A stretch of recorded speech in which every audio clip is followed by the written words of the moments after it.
The rain over Norfolk, Virginia, came down in thick, diagonal sheets, turning the streets of the naval base into rivers of reflected light. Inside a secure, windowless conference room at the FBI's field office, the air was thick with the smell of stale coffee and the low hum of surveillance equipment. Special Agent Anya Sharma stood before a wall of monitors, her arms crossed, her dark eyes fixed on a live satellite feed of a warehouse near the waterfront. She wasn't tall, but she possessed a stillness that made her seem like the most solid thing in the room. For the past 6 months, her life had been reduced to this: pixels, audio logs, and the meticulous mapping of a conspiracy that threatened to sell out the nation's most classified maritime warfare tactics. The case file, codenamed Operation Ghost Fleet, was a spider web of treason.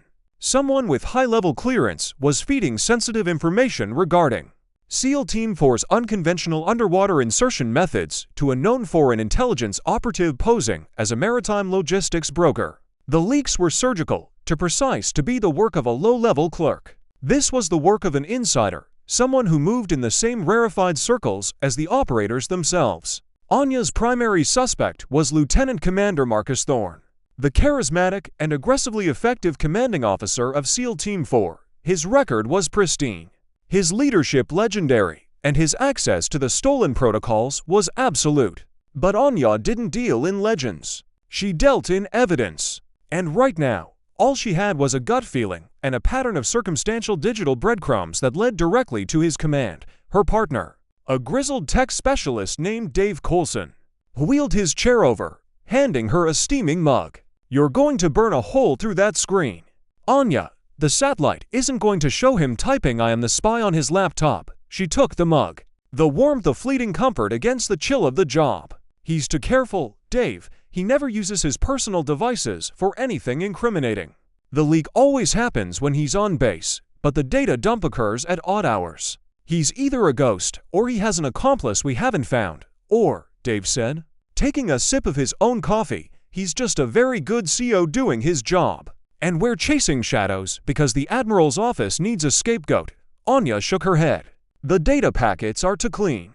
They're not intercepted in transit. They're handed over. And Thorne is the only variable that fits every single time. His team's training schedule, his port calls, his unaccounted for gaps in his personal log, it all aligns with the dead drops. Their only real break had come the week prior. A surveillance team had managed to get a long-range audio recording of a meeting between the suspected foreign agent, a man they only knew as the broker, and a uniformed naval officer. The audio was garbled, the officer's face obscured by a rain slicker hood.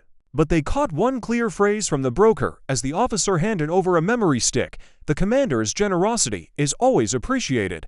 It wasn't a smoking gun, but it was a hot cold dot. Tonight, the pieces were supposed to move. Intelligence suggested a final, major transfer was imminent: the complete schematics for a new submersible launch and recovery system.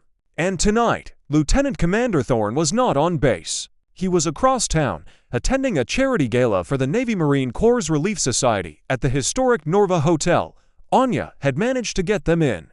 She and Dave, posing as a major donor, and his wife from a defense contracting firm, were now standing amidst a sea of crisp dress whites and glittering evening gowns. Anya felt profoundly out of place in her borrowed silk gown, a deep emerald green that felt like a costume.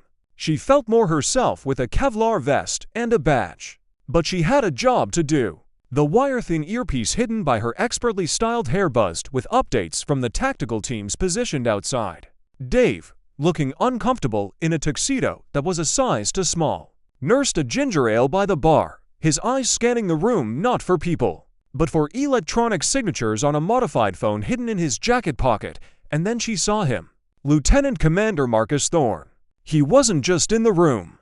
He commanded it. He moved through the crowd with an easy, athletic grace, shaking hands, exchanging jokes, his laughter a booming, genuine sound that cut through the polite chatter. He was tall, with a squared jaw and sharp, intelligent eyes that missed nothing.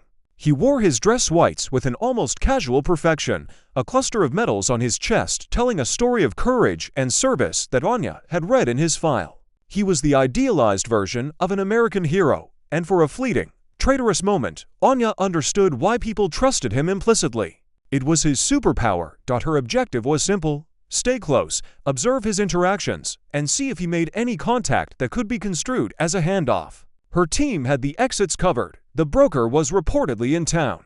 And if a meeting was going to happen, this gala, with its chaos and VIPs, was the perfect cover. She drifted towards a pillar near the hors d'oeuvres table, keeping Thorne in her peripheral vision.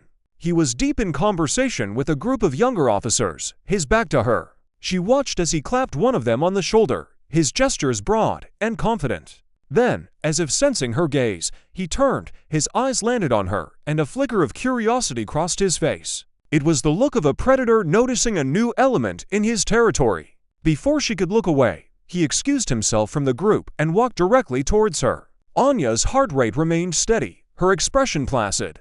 She'd been made by suspects before. She simply became the person she was pretending to be. A slightly odd civilian at a military function. He stopped a few feet away, a charming smile playing on his lips. "Evening," he said, his voice a rich baritone that matched the laugh. "I'm Marcus Thorne. I don't believe we've met. And I usually make it a point to know everyone at these things." Anya offered a small, practiced smile. "Anya Sharma. I'm with Trident Dynamics. We're one of the newer suppliers for the Naval Undersea Warfare Center." His smile widened, but his eyes sharpened, appraising her with an intensity that was unsettling. "Trident Dynamics, right? The composite hull innovators. Impressive stuff. You're a long way from the engineering labs, Ms. Sharma. I prefer to see the product in action," she said smoothly. "And the end users, not just the blueprints, a woman who likes to get her hands dirty." "I respect that," he said, his tone friendly, but his gaze never wavering. He took a sip of his drink scotch. "Neat," she noted. "So, what do you think of the Navy's finest, all dressed up and pretending to be civilized?" "It's an impressive display," Anya replied, choosing her words carefully. "A lot of history in this room." "You're not wrong," he said, gesturing around them. "See that older gentleman by the piano? He was the plank owner of the first Seawolf-class submarine. And those two over there," he nodded towards a pair of officers huddled in a corner, "just got back from a deployment where they personally ensured a certain hostile nation's underwater infrastructure had a very bad few months." He was charming, engaging, and deliberately informative, feeding her just enough to make her feel included. It was a masterclass in manipulation, and Anya recognized the technique because she used it herself. He was probing, trying to figure out who she really was. He leaned in slightly, a conspiratorial glint in his eye. "But let's be honest, the real action isn't at these stuffy fundraisers. It's out there." He gestured vaguely towards the window, towards the rain and the dark ocean beyond. "It's in the cold, black water where the only thing between you and the abyss is your training and the guy next to you. That's the world I live in. This," he said, flicking the lapel of his jacket, "is just the costume I have to wear to get funding for my next toy. Toys your company, I hope, will help build." He was standing close now, too close for a casual conversation between strangers. Anya held her ground. "And what kind of toys are you hoping for, Commander?"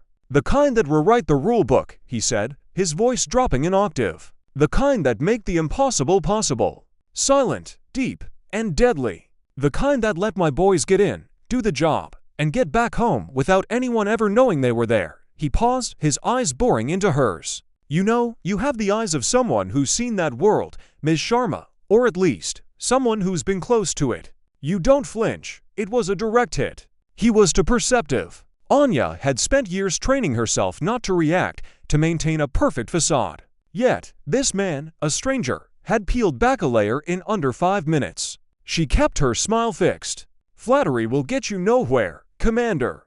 I'm just a woman who appreciates good scotch and honest conversation." He laughed, a genuine, booming sound that turned a few heads. "Honest conversation. I like that. It's a rare commodity in this town." He raised his glass.